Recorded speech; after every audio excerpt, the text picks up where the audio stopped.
Hello, my friends. Welcome back. It is Thursday, September 14th, 2023. On the Drunk Poke Group, 'tis beer time. It's my Friday, so it's time for beers from around the world. This is one of my favorite beers, and I mean, I buy it, I wouldn't say regularly. I buy it often enough in a year. I get it a couple times a year. I don't talk about it often anymore. First time I talked about this beer was 7 years ago. If you went back and watched that, I was so damn serious about beer, man. I was serious. It was a serious conversation. Scormont Abbey, Chimay Blue, Golden Strong Ale, or Belgian Strong Ale, sorry, Dark Strong Ale, 9%. About 5 years ago I talked about it again. LCBO, it's in the $4 range too. It's in a higher $4 range. That's fine. I don't care. These beers are amazing. This is one of my favorite Belgian Strong Ales. And I just saw it and I'm like, well, let's have it.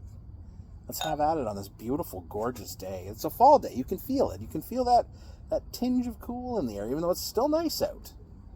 You know, so that's my first full week back at work, like at my actual job, not training, because last week we had Labor Day. So this was my first, like, Monday to Friday, so Sunday to Thursday is what I work.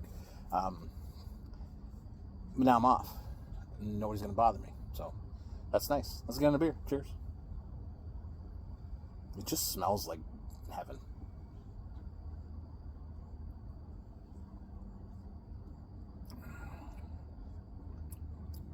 You know, it's funny. Last day we have Rochefort 10, and then tonight we backed that up with Chimay Blue.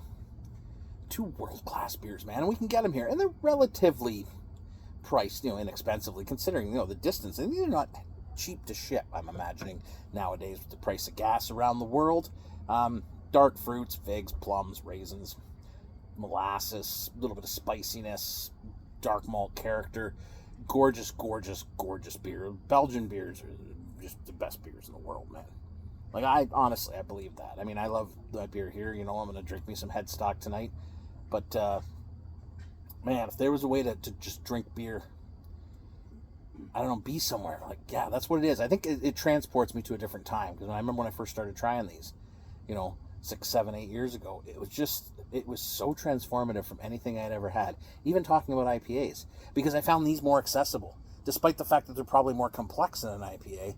I just found the way this is not brewing history that is decades old. This is hundreds of years. This is, centuries of time has been put into making these beers and brewing these beers and perfecting these beers. Where will Ontario craft beer be in 80 years from now?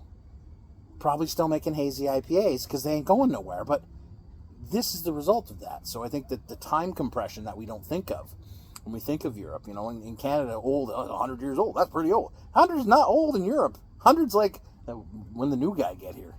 You know what I mean? So that's what I'm saying. Great beer. Picking up the LCBO. Just, if you want, honestly, even if you haven't had it, and you're like, I haven't had that in a while, get it.